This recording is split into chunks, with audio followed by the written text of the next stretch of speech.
Q pasaria, si la civilización más avanzada de América fue destruida, por algo que no podían ver?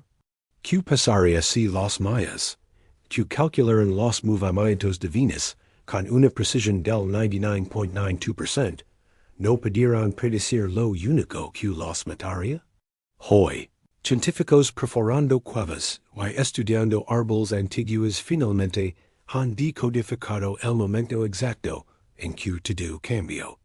Y lo que encontraron cambiará como piensa sobre el clima, la civilización, y nuestro propio futuro. Dejam Lavardi, al año 750 después de Cristo. Imagina caminar por las calles de Tikal, una de las ciudades más grandes del mundo antiguo. 60,000 personas vivían aquí. Para que te dé una idea, esa densidad de población es similar a Los Ángeles hoy. Pero esto no era una ciudad cualquiera. Esto era el corazón de una civilización que había dominado las matemáticas, la astronomía y la arquitectura por más de 1000 años. Los mayas habían inventado algo que Europa no entendería por siglos, el concepto del cero. Pensalo, sin el cero, no puedes hacer cálculos complejos. No puedes construir calendarios precisos. No puedes predecir eclipses. Pero los mayas podían hacer todo eso. Sus astrónomos calcularon la duración del mes lunar en 29.5308 días. El valor moderno, con toda nuestra tecnología, es 29.53059. Estaban equivocados por menos de un segundo por mes. En Chichen Itza, construyeron una pirámide que todavía asombra a los científicos. 2 veces al año, durante los equinoccios de primavera y otoño, las sombras del sol creen la imagen de una serpiente descendiendo por los escalones del templo. No fue accidente. Fue ingeniería perfecta combinada con conocimiento astronómico, que tomó generaciones desarrollar. Pero, aquí está el secreto que muy pocos conocen. Los mayas vivían en lo que parece una jungla tropical, pero en realidad era un desierto estacional desfasado. La península de Yucatán no tiene ríos, no tiene lagos permanentes. El agua subterránea estaba demasiado profunda para alcanzarla con la tecnología de esa época. Cada gota de agua que los mayas bebían, cada gota que usaban para sus cultivos, venía de una sola fuente, la lluvia. Entonces, ¿cómo sobrevivió una civilización de millones de personas en un lugar sin agua permanente? La respuesta te sorprenderá. Los mayas se convirtieron en los mayores ingenieros hidráulicos del mundo antiguo. En Tikal, construyeron 6 reservorios masivos. Estos no eran simples hoyos en el suelo. Eran obras de ingeniería sofisticada con canales que dirigían el agua de lluvia desde los techos de los templos, las plazas pavimentadas y los caminos. Calcularon que estos reservorios podían mantener a 10,000 personas vivas por 18 meses sin una sola gota de lluvia nueva. Pero eso no es todo. Hace poco, arqueólogos descubrieron algo increíble en uno de los reservorios de Tikal. Los mayas habían construido un sistema de filtración de agua usando zeolita, un mineral volcánico que atrapa metales pesados, y arena de cuarzo para clarificar el agua. Esto fue 2000 años antes de que las ciudades modernas usaran filtración de agua. 2000 años. Los reyes mayas basaban su poder en una promesa simple pero crucial. Ellos podían hablar con los dioses y asegurar que la lluvia llegara. Cada ceremonia, cada sacrificio, cada templo construido hacia el cielo tenía un propósito: mantener el ciclo del agua funcionando. El agua no era solo supervivencia. Era religión. Era política. Era todo. Ahora, imagina que eres un campesino maya en el año 800. Has vivido toda tu vida confiando en que los reyes mantendrán la lluvia viniendo. Tus abuelos infieren anhelos. Sus abuelos también. El sistema ha funcionado por generaciones. Tienes tus cultivos de maíz, frijol y calabaza. Tienes agua en los reservorios. La vida es dura, pero es predecible. Y entonces, un año, la temporada de lluvias llega tarde. No pienses mucho en ello. Ha pasado antes. Pero el siguiente año, las lluvias son más débiles. El tercer año, apenas llueve durante la temporada húmeda. Los reservorios empiezan a bailar. Los cultivos empiezan a fallar. Y los reyes siguen haciendo sus ceremonias. Siguen prometiendo que los dioses responderán. Pero los dioses no responden.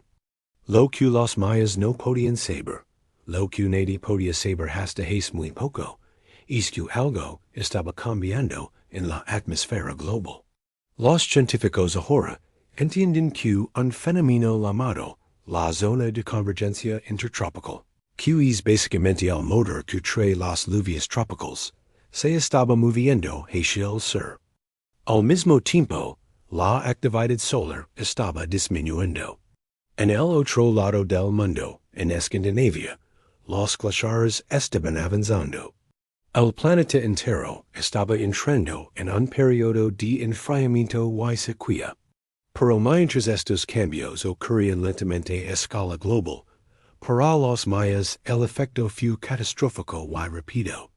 En 2025, un científico llamado Daniel James de la Universidad de Cambridge vio una cueva en Yucatán llamada Ruta Tzebna. Esta cueva está a solo unos kilómetros de Chichén Itzá, una de las ciudades mayas más famosas. Pero James no estaba buscando tesoros o artefactos. Estaba buscando algo mucho más valioso. Una estalagmita que había estado creciendo por miles de ecos. Las estalagmitas son como libros de historia escritos en piedra. Cada año, el agua gotea del techo de la cueva. Los minerales en el agua se cristalizan y forman una nueva capa, apenas 1 milímetro de grosor. Pero atrapados dentro de cada capa están isótopos de oxígeno. Durante las sequías, los isótopos pesados se quitan mientras los ligeros se evaporan. Cada capa es literalmente un report del clima de ese año específico. Lo que James encontró sacudió a la comunidad científica. Entre los ecos 871 y 1021, y esa estalagmita registró 8 sequías extremas. Cada una duró al menos 3 ecos. Pero una sequía fue diferente a todas las demás. Una sequía fue tan severa que no tenía comparación en la historia registrada de la región.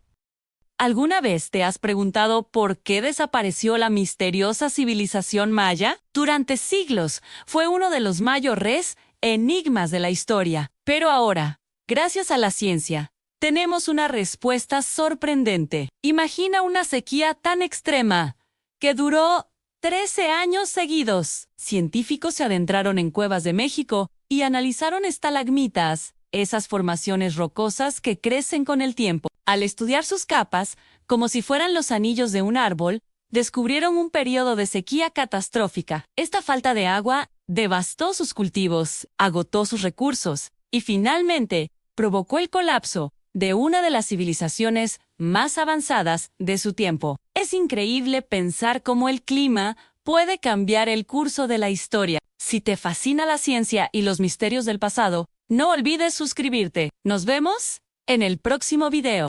¿Alguna vez te has preguntado por qué desapareció la misteriosa civilización maya? Durante siglos fue uno de los mayores enigmas de la historia. Pero ahora, gracias a la ciencia, tenemos una respuesta sorprendente. Imagina una sequía tan extrema que duró 13 años seguidos. Científicos se adentraron en cuevas de México y analizaron estalagmitas, esas formaciones rocosas que crecen con el tiempo. Al estudiar sus capas, como si fueran los anillos de un árbol, descubrieron un periodo de sequía catastrófica. Esta falta de agua devastó sus cultivos, agotó sus recursos y finalmente provocó el colapso de una de las civilizaciones más avanzadas de su tiempo. Es increíble pensar cómo el clima puede cambiar el curso de la historia. Si te fascina la ciencia y los misterios del pasado, no olvides suscribirte. Nos vemos en el próximo video. Why entonces empezaron a aparecer los resultados? Entre los secos 870 y no y 1021. La estalagmita registró ocho periodos de sequía extrema durante la temporada húmeda. Cada año dura al menos 3 años. Pero no curalmente la llama la atención a James Fuan. Periodo específico, delico 929 al 942. 3 años consecutivos de sequía durante la temporada de lluvias. Para entender lo devastador que esto significa, necesita saber cómo funciona el clima en Yucatán. La región tiene 2 estaciones, muy claras, una temporada seca de enero a mayo, y una temporada húmeda de junio a diciembre. Durante la temporada húmeda, se cerca del 90% de toda la lluvia delico. Los mayas dependían completamente de estos meses para llenar sus reservorios, regar sus cultivos y sobrevivir la siguiente temporada seca. Ahora imagina que la temporada húmeda falla, no completamente, pero de forma significativa. Los reservorios no se llenan. Los cultivos de maíz, que necesitan agua constante, empiezan a morir. El primero, la gente usa sus reservas. El segundo, empiezan a racionar. El tercero, hambre. Pero 3 años consecutivos es otra cosa completamente diferente. No hay adaptación posible. No hay reserva que dure tanto. No hay migración que solucione el problema cuando toda la región está afectada. Pero la estalagmita de los grutas de Zabnan no era la única evidencia. A cientos de kilómetros de distancia, otros científicos estaban encontrando exactamente la misma historia, en un lugar completamente diferente. El lago Chichancanab está en el centro norte de la península de Yucatán. Durante décadas, los científicos han extraído cilindros de sedimento del fondo del lago, buscando pistas sobre el clima antiguo. Lo que encontraron confirma los peores temores. En el sedimento del lago aparecieron copas de cristales de yeso. El yeso es un mineral que normalmente está disuelto en el agua, pero cuando un lago se encoge dramáticamente, cuando hay tanta evaporación que el agua se concentra, el yeso empieza a precipitarse y a caer al fondo. Encontrar yeso en el sedimento es como encontrar la marca de agua en una bañera. Te dice exactamente cuánto bajo el nivel. Los científicos Nicholas Evans y David Hoddle analizaron los isótopos de oxígeno y hidrógeno atrapados en esos cristales de yeso. Sus resultados fueron devastadores. Durante el periodo del Clásico terminal, la lluvia en la región disminuyó en promedio un 50%. Durante los peores momentos, la reducción llega al 70%. Para ponerlo en perspectiva, imagina que don vives, de repente solo si la mitad de la lluvia normal. Ahora imagina que esto continúa por más de un siglo. Los científicos describieron este periodo como el más seco en los últimos 7,000 años. Pero aquí es donde la historia se complica de manera fascinante. Los mayas no ignoraban las sequías. Habían sobrevivido periodos secos antes. Alrededor del 200, hubo una sequía severa que causó el abandono de algunas ciudades del periodo preclásico. Los mayas respondieron desarrollando agricultura más intensiva y mayores sistemas de almacenamiento de agua. Alrededor del 600, hubo otra sequía.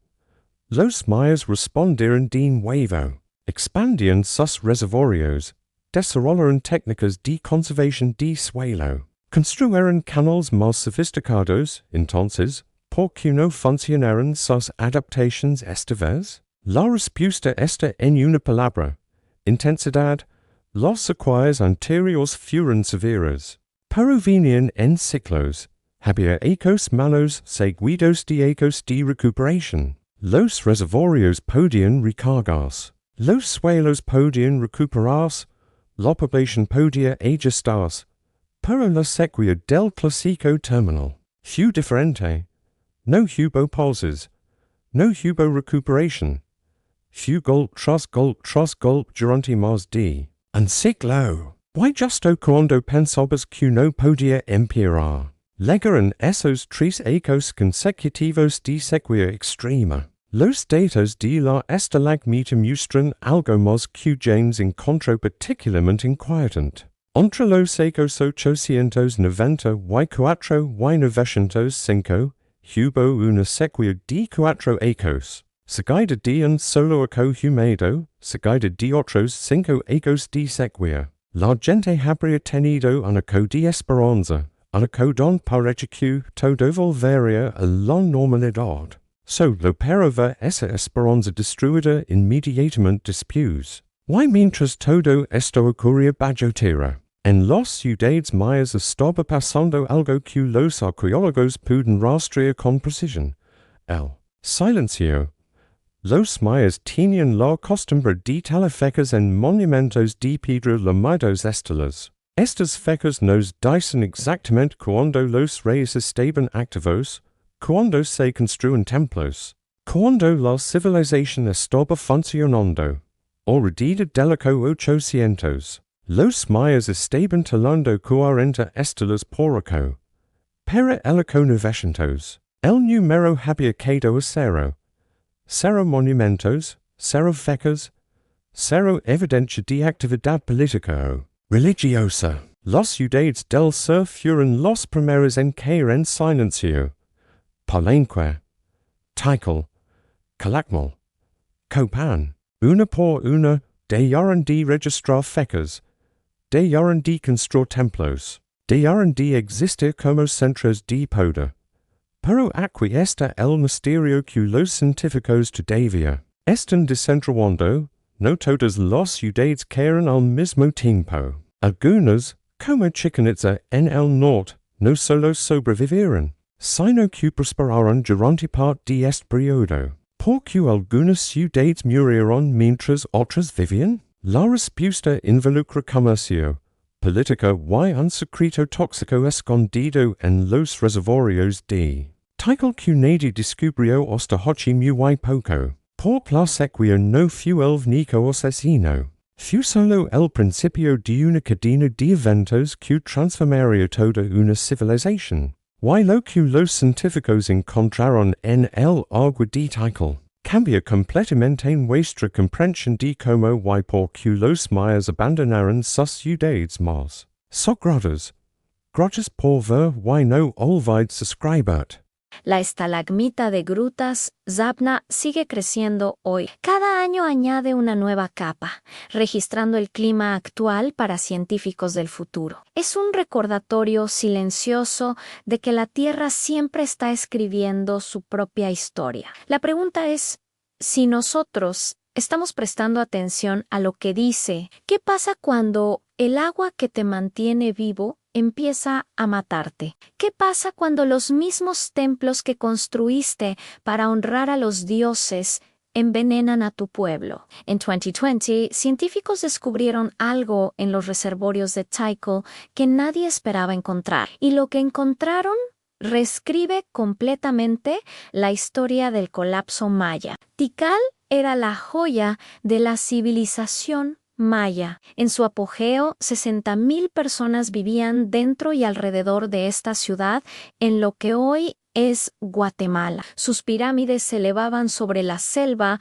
como montañas artificiales. Sus plazas podían albergar a miles de personas durante ceremonias religiosas. Y en el corazón de todo este poder estaba algo invisible pero esencial: el agua. Tikal no tenía ríos, no tenía lagos naturales, no tenía pozos que llegaran al agua subterránea. Lo que Tikal tenía eran 6 reservorios masivos ingeniosamente diseñados para capturar cada gota de lluvia que caía sobre la ciudad. El sistema era brillante. Los techos de los templos, las plazas pavimentadas, los caminos de piedra, todo estaba diseñado para dirigir el agua hacia los reservorios. Canales tallados en la roca guiaban el agua de lluvia como arterias, llevando sangre al corazón de la ciudad. Los arqueólogos calculan que estos reservorios podían almacenar suficiente agua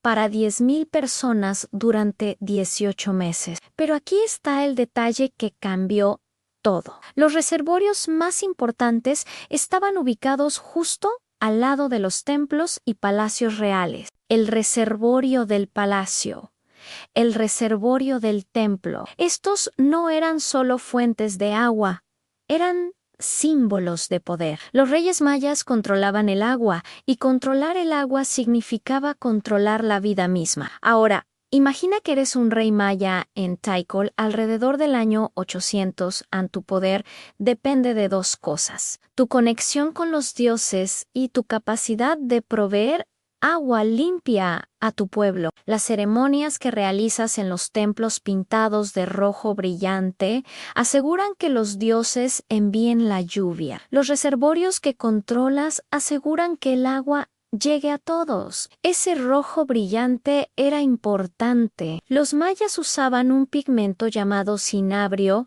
para pintar sus templos, tumbas y monumentos más sagrados. El cinabrio creaba un rojo intenso, casi como sangre, que simbolizaba vida, poder y conexión con el mundo espiritual. Era el color de los reyes, pero el cinabrio tiene otro nombre en química moderna: sulfuro de mercurio. En 2020.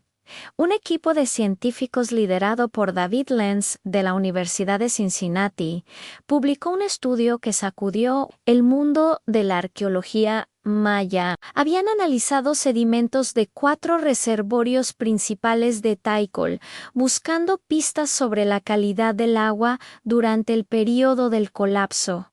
Lo que encontraron fue aterrador. El reservorio del palacio y el reservorio del templo, los dos más cercanos a los edificios ceremoniales, contenían niveles extremadamente altos de mercurio, no un poco elevados, extremadamente altos. Niveles que harían el agua peligrosa para beber según los estándares modernos. ¿De dónde venía el mercurio? La respuesta estaba literalmente pintada en las paredes. Durante siglos, la lluvia había lavado el pigmento de cinabrio de los templos y palacios hacia los canales, y de los canales hacia los reservorios. Gota a gota, año tras año, el mercurio se fue acumulando en el agua que la gente bebía, cocinaba y usaba para regar sus cultivos.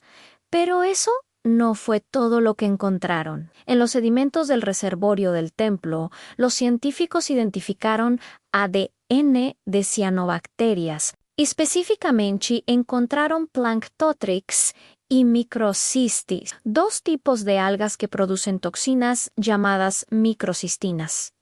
Estas toxinas son resistentes al hervido, pueden causar daño hepático, problemas neurológicos y, en concentraciones altas, la muerte.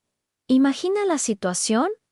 La sequía llega, los reservorios empiezan a bajar. A medida que el nivel del agua disminuye, la concentración de mercurio aumenta. El agua estancada y caliente se convierte en el ambiente perfecto para las floraciones de algas tóxicas. El agua verde y espesa ya no parece segura, pero es la única agua disponible.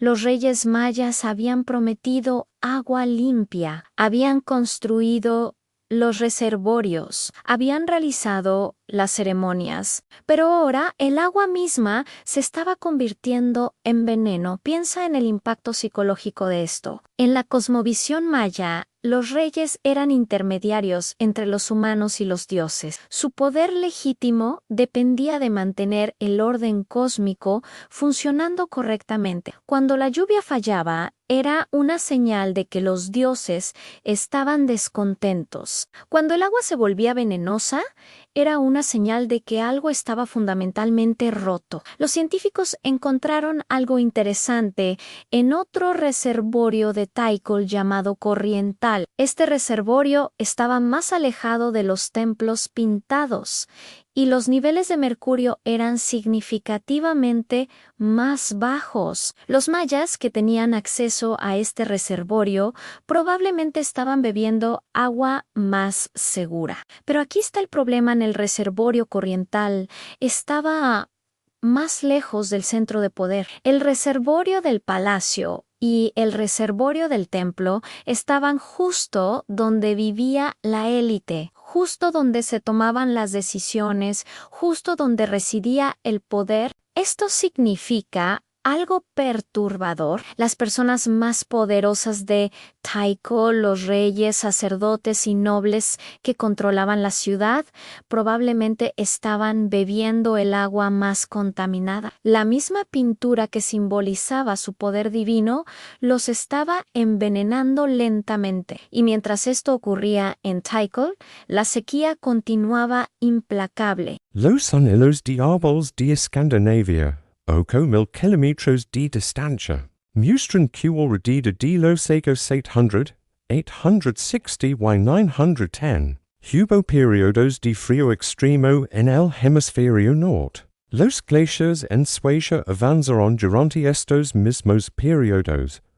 Algo estaba pasando a escala global. Y los mayas estaban atrapados en medio de ello. Los científicos ahora creen que múltiples factores se combinaron para crear la tormenta perfecta. La actividad solar disminuyó, reduciendo la energía que llegaba a la Tierra. La zona de convergencia intertropical, el cinturón de lluvias tropicales, se movió hacia el sur. Los ciclos naturales de sequía, que normalmente duraban unos pocos años, se extendieron por décadas. Pero los mayas no sabían nada de esto. Lo que sabían era que sus reyes ya no podían hacer lava. Lo que sabían era que el agua de los reservorios sagrados los estaba enfermando. Lo que sabían era que todo lo que habían creído durante 1000 años ya no funcionaba. El colapso no fue instantáneo. Fue una lenta agonía que duró más de un siglo. Las inscripciones en piedra nos cuentan la historia. En Copan, la última fecha registrada es del 822. En Quirigua, el último rey conocido, Silo de Jade, tomó el poder alrededor del 795 y luego silencio. En Tikal, las construcciones monumentales cesaron después del 869. Una por una, las grandes ciudades del sur dejaron de talafecas, dejaron de construir templos, dejaron de existir como centros de civilización. Los arqueólogos pueden rastrear la despoblación. En el Valle de Copan, la población alcanza su pico de 28,000 personas alrededor del 750. Para el 900 había quedado a 15,000. Para el 1200, quedaban menos de 1000 personas. Pero no todos murieron. No todos se fueron al mismo tiempo. Y no todas las ciudades colapsaron de la misma manera. En el norte, ciudades como Chichén Itzá y Uxmal tuvieron destinos diferentes. Chichén Itzá no solo sobrevivió los primeros siglos de sequía, sino que floreció. Construyó nuevos templos en un estilo arquitectónico diferente, expandió sus redes comerciales, controló un vasto sistema de tributos que abarcaba gran parte del norte de Yucatán. Porque sobrevivió Chichén Itzá cuando Tikal cayó. La respuesta puede estar en los cenotes. En el norte de Yucatán, el terreno calizo tiene agujeros naturales que llegan hasta el agua subterránea. Estos cenotes proporcionaban acceso directo a agua fresca independiente de la lluvia. Las ciudades del norte no dependían completamente de los reservorios como los del sur. Pero incluso Chichén Itzá eventualmente declinó. Los datos de la estalagmita de Grutas Zapna muestran Q entre 940 to Y1022, hubo un periodo de relativa recuperación, con menos sequías severas. Durante este tiempo, Chichen Itza prospera. Pero cuando los sequías regresaron con fuerza, incluso esta ciudad resilient no pudo mantenerse, la última fecha registrada en la región de Puc, cerca de Uxmal, East Delico 907. Para ese momento, el mundo que los mayas habían construido durante más de 1000 años estaba desapareciendo. Y aquí está la parte más trágica de toda esta historia. Los mayas no desaparecieron. Su civilización se transformó, se dispersó, pero las personas sobrevivieron. Hoy, más de 7 millones de descendientes mayas viven en México, Guatemala, Belice y Honduras. Hablan más de 30 lenguas mayas. Mantienen tradiciones que tienen raíces de miles de años. Los templos en la selva no son tumbas de un pueblo extinto. Son monumentos a una civilización que enfrentó algo que no podía controlar. Y tuvo que reinventarse completamente. La sequía no mató a los mayas.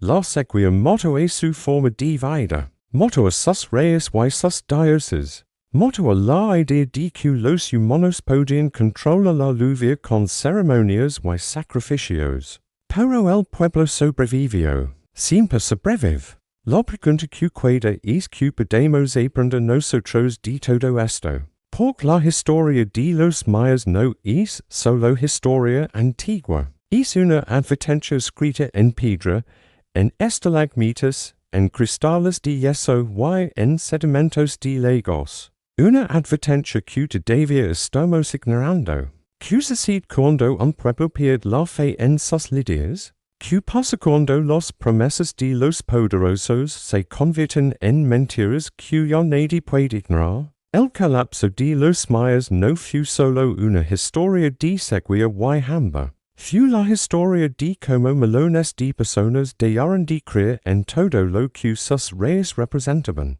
Y esa pérdida de fe cambió el curso de la historia para siempre.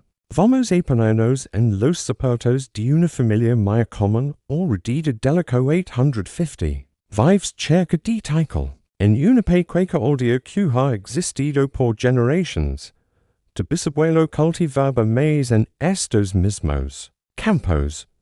Tu abuelo construyó la casa donde naciste. Toda tu vida has seguido las mismas tradiciones, las mismas ceremonias, las mismas creencias. Sabes que el rey en la gran ciudad tiene poderes especiales. Puede hablar con los dioses. Puede asegurar que la lluvia llega cada temporada.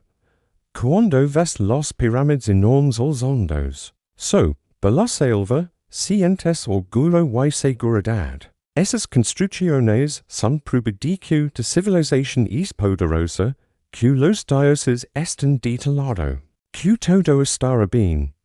Pero estaco la lluvia llega tarde. Y helico pasado también. Y helico anterior es. Los reservorios están bajando. El maíz que plantaste está muriendo en los campos. Tus hijos tienen hambre. Y los sacerdotes se ven prometiendo que los dioses responderán pronto. Que solo necesitan más ceremonias, más ofrendas, más fe. ¿Cuántas temporadas de lluvia felices puede soportar esa fe? Los arqueólogos han encontrado evidencia de lo que pasó cuando la fe finalmente se rompió. ¿Y no es una historia bonita? En muchas ciudades mayas, hay señales de que las últimas décadas antes del abandono fueron tiempos de violencia y desesperación. En Aguateca, una ciudad en Guatemala, los arqueólogos encontraron evidencia de un ataque repentino. Los habitantes huyeron tan rápido que dejaron sus pertenencias donde estaban. Vasijas de cerámica quedaron en el suelo. Herramientas de piedra fueron abandonadas a medio usar. La ciudad nunca fue reocupada. En Dos Pilas, otra ciudad cercana, las inscripciones cuentan una historia de guerras constantes durante los últimos años. Los reyes que antes tallaban monumentos celebrando victorias gloriosas empezaron a tallar inscripciones sobre alianzas desesperadas y derrotas amargas, pero la violencia entre ciudades era solo parte del problema. Hay evidencia de que la violencia también ocurrió dentro de las ciudades mismas. En Cancún, los arqueólogos hicieron un descubrimiento escalofriante. En una piscina cerca del Palacio Real, encontraron los restos de más de 30 personas, incluyendo al rey Kenmax y su esposa. Habían sido ejecutados violentamente alrededor del año 800. Sus joyas de jade, que normalmente habrían sido robadas, fueron dejadas con los cuerpos. Esto no fue un robo, fue un mensaje. Nadie sabe exactamente quién mató al rey de Cancún, pero el mensaje era claro. El tiempo de los reyes había terminado. Imagina lo que esto significaba para la gente común. Durante más de 1000 años, los reyes mayas habían sido considerados semidioses. Eran el vínculo entre el mundo humano y el mundo espiritual.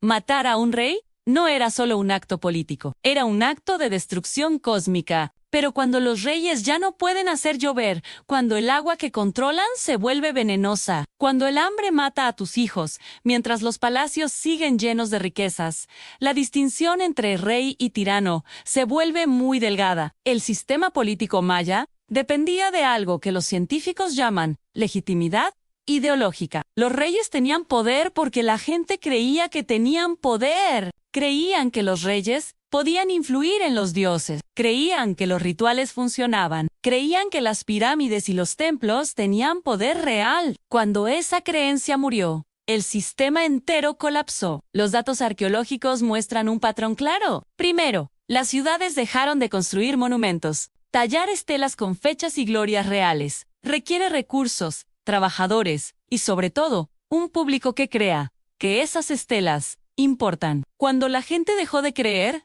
los reyes dejaron de tallar. Segundo, las élites empezaron a abandonar los centros ceremoniales. Las excavaciones muestran que los palacios fueron abandonados antes que las áreas residenciales comunes. Los primeros en irse fueron los que más tenían que perder.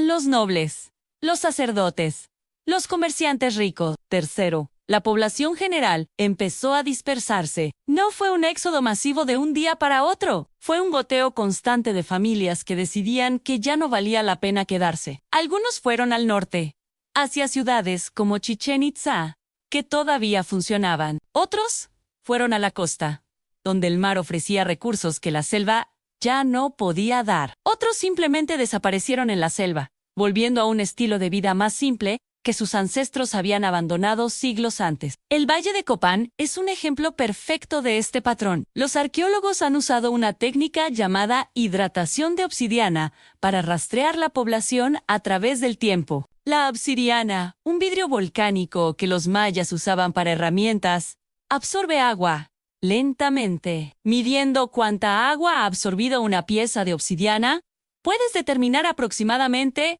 cuándo fue fabricada. Usando esta técnica, los científicos descubrieron que Copán alcanzó su población máxima de 28,000 personas entre los años 750 y 800. Esto fue exactamente cuando la sequía estaba comenzando. Para el año 900, la población había caído a 15,000. Para el 1000, quedaban menos de 5,000. Para el 1200, la población era menor de 1000. Eso es una reducción del 96% en 400 años. Pero aquí está lo fascinante. La caída no fue uniforme. Los análisis muestran que las áreas cerca del centro ceremonial se despoblaron primero. Las áreas periféricas, más alejadas del poder central, mantuvieron su población por más tiempo. La gente no estaba huyendo de Copán. Estaba huyendo del sistema que Copán representaba. Mientras las ciudades del sur colapsaban, algo diferente estaba pasando en el norte. Chichén Itzá no solo sobrevivió, floreció durante el periodo entre 850 y 1000. Cuando Tikal y Copán se desmoronaban, Chichén Itzá estaba construyendo algunos de sus monumentos más impresionantes. El castillo, la famosa pirámide con la serpiente de sombras, fue construido durante este periodo. El gran juego de pelota, el más grande de Mesoamérica, también data de esta época. ¿Cómo lo hicieron? Los científicos creen que la respuesta involucra 3 factores. Primero, el acceso a los cenotes. Las ciudades del norte tenían acceso a agua subterránea que no dependía de la lluvia. Segundo, las redes comerciales. Chichén Itzá controlaba rutas de comercio que conectaban la península de Yucatán con el centro de México, y posiblemente más allá. Cuando los cultivos locales fallaban, podían importar comida. Tercero, la adaptación política. Chichén Itzá desarrolló un sistema de gobierno diferente, aparentemente menos centralizado que las ciudades del sur. En lugar de depender de un solo rey divino, tenían un sistema donde múltiples familias nobles compartían el poder. Pero incluso Chichén Itzá tenía límites. What if I told you the world's most advanced civilization was wiped out not by an army, but by a lack of rain? And what if the exact same warning signs are flashing today? Stay with me because we're about to connect a 200-year-old mystery to a crisis happening right now. You're going to see how scientists finally cracked the Maya collapse, and why their story is our story. This is more than ancient history, this is a wake-up call. Now, for a long time, the fall of the Maya was one of history's biggest puzzles. You've probably heard the theories: a massive war, a peasant revolt, some mysterious curse. But think about it. These were masters of science and engineering. They mapped the stars. They built pyramids that aligned with planets. Could they really have just vanished into the jungle because of a fight? That question drove scientists like David Hoddle for decades. He had a hunch. It wasn't about what humans did to each other. It was about what was happening above them, to the rain. But to prove it, he needed evidence, not from ruins but from the earth itself. So, he went to the bottom of a lake, a place called Lake Chichen Canab in the Yucatan Peninsula. Here, for thousands of years, dust, pollen, and chemicals settled quietly into the mud. It's like a climate diary, with a new page written every single year. His team pulled up long cores of that sediment, these muddy time capsules, and in them they found the signature of disaster, layers showing severe, prolonged drought, not just a bad few years, but a pattern of drying that lasted generations. The timing was the clincher. The worst periods of drought matched almost perfectly with the known dates of the Maya collapse. But one lake wasn't enough. Science needs proof from multiple angles. So the search widened. Others went into dark, humid caves. They looked at stalagmites, those rocky fingers growing up from cave floors. Stalagmites are like nature's rain gauges. Their chemistry changes with every wet and dry season, creating rings, like in a tree. In a cave called Grutastzabna, scientists found a stalagmite that had been growing for over 2,000 years, and its story was terrifyingly precise. It recorded a series of severe droughts. The biggest one, a devastating dry period that lasted not for a year or two, but for 13 long years, right in the heart of the collapse period. For the first time, they could date the disaster not just to a century, but to within a handful of years. The timing wasn't vague anymore. It was exact. It was undeniable. Now, let's hit pause here, because this is where it stops being just a history lesson. Why should this matter to you right now, today? Look at this map. Look at the American Southwest. In 2022, scientists used tree rings to make a stunning announcement. The region is now experiencing its worst megadrought in over 1,200 years. That's since the year 800 AD. That's since the time of the Maya. The Colorado River, the lifeblood for 40 million people, is at historic lows. Reservoirs are drying up. The pattern is eerily familiar. So, what exactly did the Maya do wrong? They weren't stupid. They were brilliant engineers. But they made a fatal bet. They engineered their entire civilization, their massive cities, their enormous populations around a climate pattern they assumed would never change. They cut down huge forests for farmland, not realizing those forests helped recycle rainfall. They built complex systems of reservoirs and canals, but these systems depended entirely on the monsoon rains coming, like clockwork, every year. They were building on a foundation of sand, and they didn't know it when the climate began to shift, when those reliable rains failed. Not for one season, but for a decade, their brilliant adaptations failed with it. The water reservoirs dried up, the crops died, the social contract. The belief in kings who could communicate with the gods of rain shattered. People didn't revolt over politics. They left because they were starving and dying of thirst. This new science even explains the puzzle of why some Maya cities fell faster than others. Uxmal collapsed quicker than Chichen Itza. Why? Because the droughts didn't hit the whole peninsula equally at the same time. The stalagmites and lake cores show a patchwork of dry spells. Some regions were hit earlier, harder. Their resilience wasn't random. It was a direct result of local water management, local soil, and the precise timing of the drought in their backyard. Now, back to David Hoddle and the other scientists. They closed the case. It wasn't one thing. It was a cascade. A growing population pushing against environmental limits, followed by a relentless, multi-decade climate shock they were utterly unprepared for. The evidence was now a chorus from lake sediments, from stalagmites, from ancient pollen, from tree rings, all singing the same grim song. So, let's land this plane. The Maya invented the concept of zero. They tracked the movements of Venus with incredible accuracy. They built monuments that have stood for 2 millennia. They achieved what we would call genius. But they couldn't predict that the sky would hold back its rain for 13 years. Their civilization didn't disappear. 7 million of their descendants are alive today, keeping their languages and traditions alive. It transformed, it survived in a different way. That those silent, stone cities being reclaimed by the jungle, they are not just ruins. They are a monument, a message. They are proof that a civilization can reach breathtaking heights. But if it builds its future on a climate of the past, it is building on a lie. The question for us is no longer a historical one. It's not, what happened to the Maya? The science has answered that. The question now, the only question that matters is, are we listening?